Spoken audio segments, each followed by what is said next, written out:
Hi guys, I'm Ram Agarwal. You are watching my channel 52 Pixels. Let's get started. Hi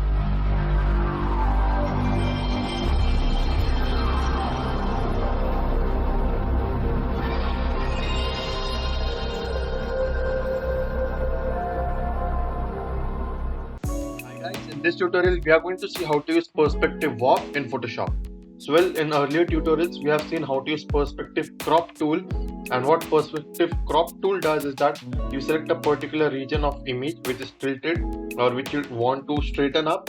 You select that particular region using the 4 points, and then that portion of image gets straightened up and the complete image gets cropped. But what if you don't want to crop the image, instead you just want to warp the image so that it looks straight?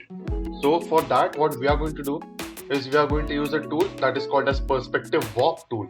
So as you heard it is just the same thing as perspective crop tool. It is going to straighten up things, but instead of cropping the things out, it is just going to warp the complete image so that it looks straight and we don't lose anything from the image.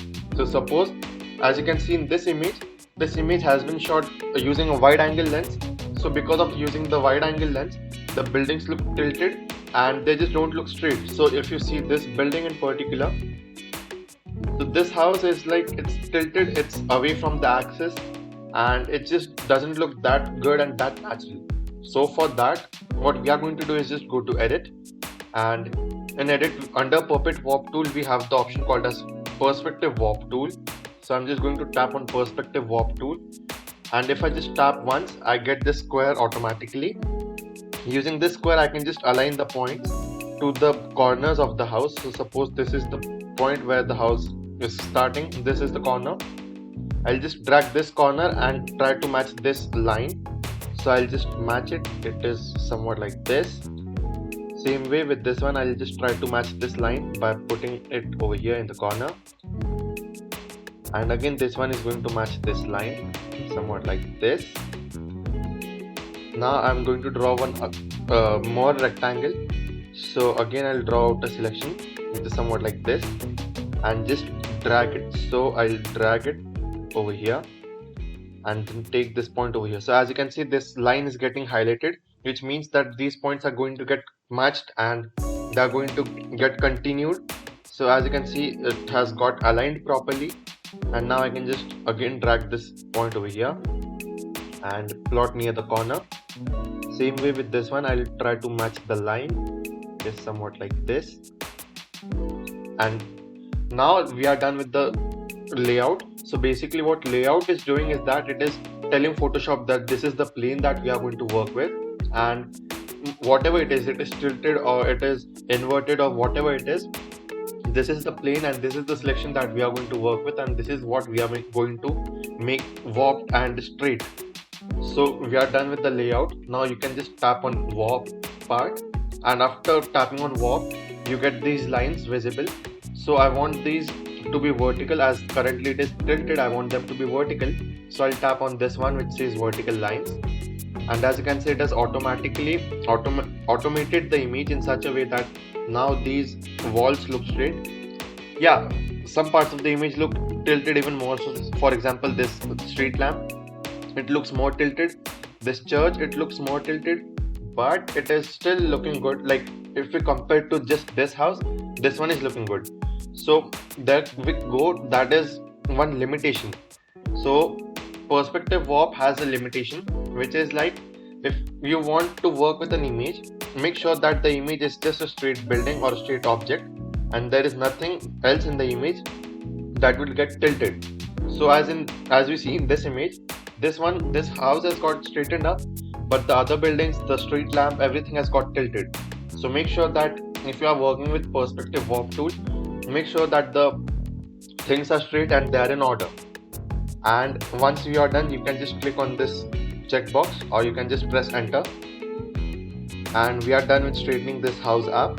Now the thing is left is the transparent background, which you know how to work with, so I won't demonstrate that. You can just use the rectangular marquee tool.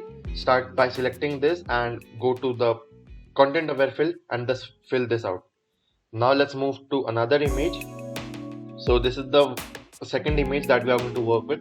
So in this, what I'm going to do is just if I want this angle to be more visible and this one to be a little less visible, what I'm going to do is again go to edit, perspective warp, and start by plotting points over here. So this is the first point over here, second would go up over here, one at this corner, and the other one over here. So we are done plotting these first 4 points. We are going to add more points, so I'm just going to drag this one near this one and just try to match the lines. So as you can see, once the lines get overlapped, it is already getting highlighted so that we can adjust the points accordingly, and the points have got adjusted quite well. Now I'll adjust these points in the corner.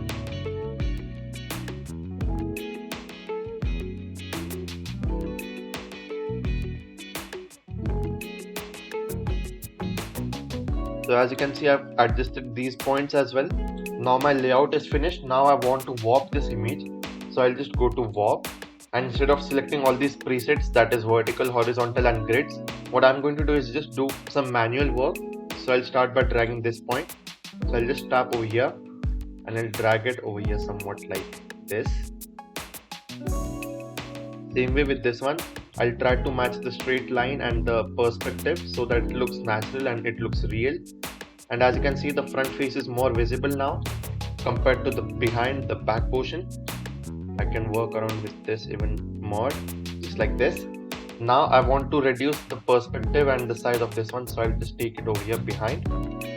Same way with this one, so that I have the natural perspective of this image which is not disturbed and it looks very natural and it doesn't look edited.